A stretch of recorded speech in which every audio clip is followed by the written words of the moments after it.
You all are doing well. आज हम लोग बात करेंगे सेक्शन 9 इंडियन एविडेंस एक्ट के बारे में। इससे पहले के सेक्शंस की वीडियो ऑलरेडी अपलोडेड है, तो अगर आप लोगों ने नहीं देखी है तो उसे भी देख सकते हैं। सेक्शन 9 इंडियन एविडेंस एक्ट हमें बताता है फैक्ट्स नेसेसरी टू इंट्रोड्यूस और एक्सप्लेन रेलेवेंट फैक्ट्स। ऐसे फैक्ट्स जो कि जिनकी जरूरत है किसी रेलेवेंट फैक्ट को एक्सप्लेन करने के लिए या उसे इंट्रोड्यूस करने के लिए, ठीक है। ऐसे फैक्ट्स जिनकी जरूरत है रेलेवेंट फैक्ट को एक्सप्लेन करने के लिए, यानी कि जो चीजें, जो फैक्ट्स फैक्ट इन इशू है और या फिर जो रेलेवेंट फैक्ट है उनको एक्सप्लेन करने के लिए अगर किसी फैक्ट की जरूरत पड़ रही है तो वो फैक्ट भी रेलेवेंट माना जाएगा under section 9 of Indian evidence act. तो इसकी हम लोग पहले बेयर एक्ट लैंग्वेज थोड़ी सी पढ़ते हैं, फिर एक एक करके वो सारी चीजें समझेंगे जो इसमें दी हुई है। सो फैक्ट्स नेसेसरी टू एक्सप्लेन और introduce a fact in issue और रेलेवेंट फैक्ट, ये पहला पॉइंट है। यहाँ पर ये जो मैंने लिखा है फर्स्ट सेकेंड थर्ड, ठीक है, वैसे 5 पॉइंट है तो अभी सिर्फ यहाँ पे मैंने थर्ड तक लिखा हुआ है। फर्स्ट पॉइंट जो आपका है वो कहता है कि फैक्ट्स नेसेसरी टू एक्सप्लेन और introduce a fact in issue और रेलेवेंट फैक्ट, ठीक है।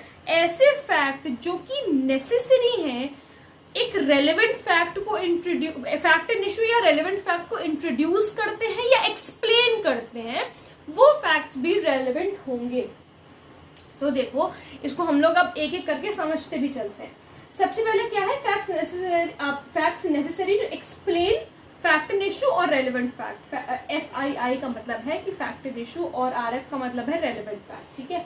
सो देखो, not admissible on their own but in connection to other facts. सबसे पहली चीज तो कि जो फैक्ट्स है वो अपने आप में एडमिसिबल नहीं है कोर्ट में, लेकिन इनका कुछ कनेक्शन है फैक्ट्स के साथ, रेलेवेंट फैक्ट्स के साथ, ठीक है।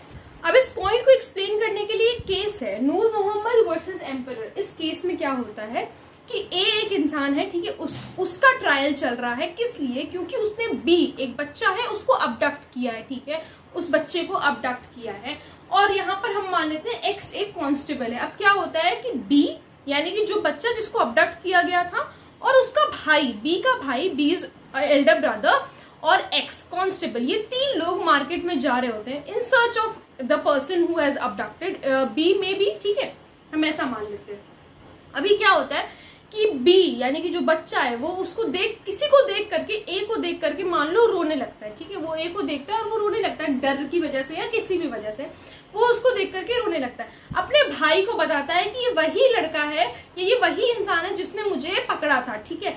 अब क्या हुआ, बी ने ये बात बताई कांस्टेबल को, तो कांस्टेबल ने उसे अरेस्ट कर लिया।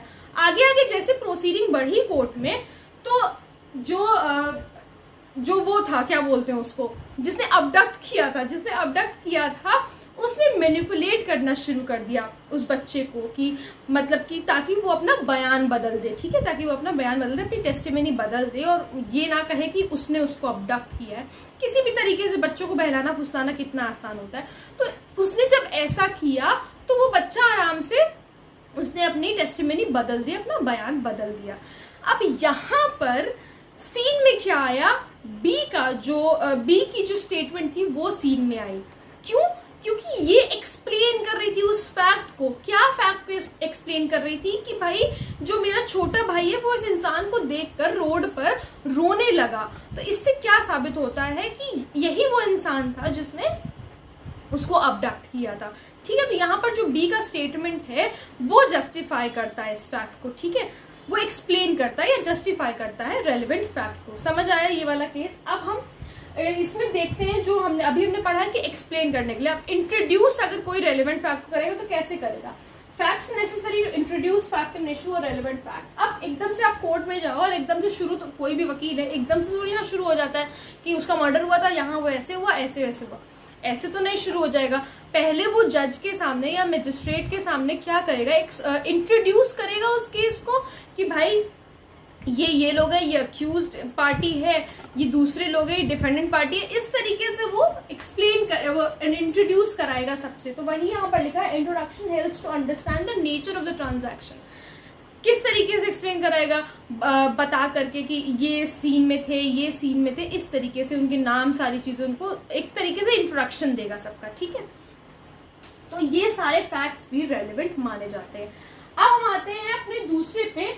पहले हम लोग बेयर एक्ट से पढ़ते हैं कि यहां तक हम लोगों ने पढ़ लिया, एक्सप्लेन और introduce the fact and issue और रेलेवेंट फैक्ट। दूसरा क्या है, और विच सपोर्ट और रिब्यूट एंड, रिब्यूट का मतलब होता है कॉन्ट्राडिक्ट करना, and interference suggested by a fact and issue.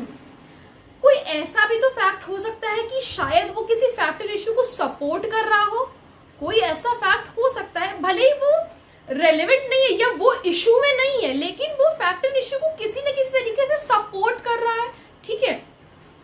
तो हम इस वाले केस से इसको समझेंगे, आर वर्सेस ईस्टर। इसमें क्या होता है, एक्स वाई को रॉब करता है, उसको लूटता है और उसको थ्रेटन भी करता है, डराता भी है, ठीक है।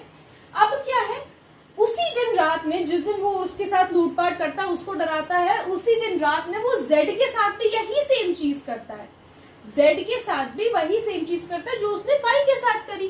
तो ये जो जेड के साथ चीज उसने करी दोबारा से, वो चीज वो इशू में नहीं है। ये फैक्ट इशू में तो सिर्फ इन दोनों के बीच में झगड़ा है या इन दोनों के बीच का केस है।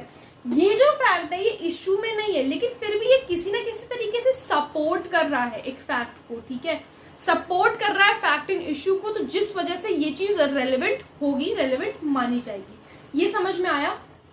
अब इस सेक्शन में सबसे ज्यादा इंपॉर्टेंट जो चीज हमें जानने वाली है वो है टेस्ट आइडेंटिफिकेशन परेड के बारे में। टेस्ट आइडेंटिफिकेशन परेड क्यों कंडक्ट करी जाती है, क्योंकि हम किसी विटनेस का या नहीं अक्यूज्ड को हम पहचानवा सकें कि कौन असली अक्यूज्ड है, ठीक है। तो इसलिए टेस्ट आइडेंटिफिकेशन परेड करी जाती है। अच्छा, अब यहीं से हमारा तीसरा पॉइंट शुरू होता है, और which establish the identity of anything or person whose identity is relevant.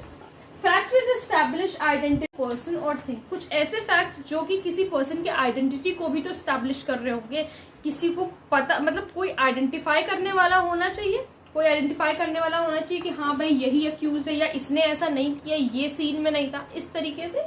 तो वो किस तरीके से आइडेंटिफाई होता है कोई भी पर्सन या कोई भी चीज।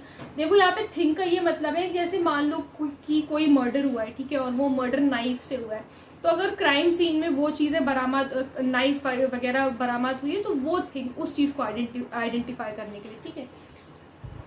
तो एक पर्सन किस तरीके से आइडेंटिफाई किया जा सकता है, बाय फिजिकल कैरेक्टरिस्टिक्स की, भाई लंबा था, मोटा था, छोटा था, जो भी इस तरीके की चीजें। ऑक्यूपेशन से, वो क्या काम करता था, कहाँ रहता था, रेजिडेंस, और एजुकेशन, इसकी क्या एजुकेशन थी, इस तरीके से एक इंसान को आइडेंटिफाई किया जा सकता है, ठीक है। अब test identification parade section 54 CrPC में है, जो कि आइडेंटिफिकेशन ऑफ पर्सन अरेस्टेड के बारे में बताती है। अच्छा, ये हो गया। अब टेस्ट आइडेंटिफिकेशन परेड की क्या नेसेसिटी है, टेस्ट आइडेंटिफिकेशन परेड क्यों कंडक्ट करी जाती है। एक विटनेस जब कोर्ट में आता है और कोई बात बोलता है कि हाँ भाई ये इंसान था, उसने ऐसा किया है या ये ही अक्यूज है, तो एक विटनेस की ट्रुथफुलनेस को टेस्ट करने के लिए कि वो कितना सच बोल रहा है, इसलिए टेस्ट आइडेंटिफिकेशन परेड कराई जाती है। एक केस है state of UP versus Sukhpal Singh 2009 Supreme court का केस है ये।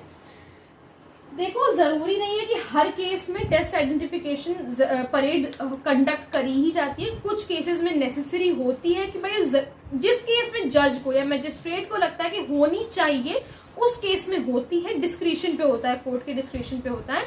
जिस केस में लगता है कि भाई करानी चाहिए तो उस केस में कराते हैं, जिस केस में नहीं होता है कि नहीं ऐसा नहीं है, नहीं करानी चाहिए, अभी इस केस में वही वाली बात है, तो नहीं कंडक्ट कराई जाती है वो परेड।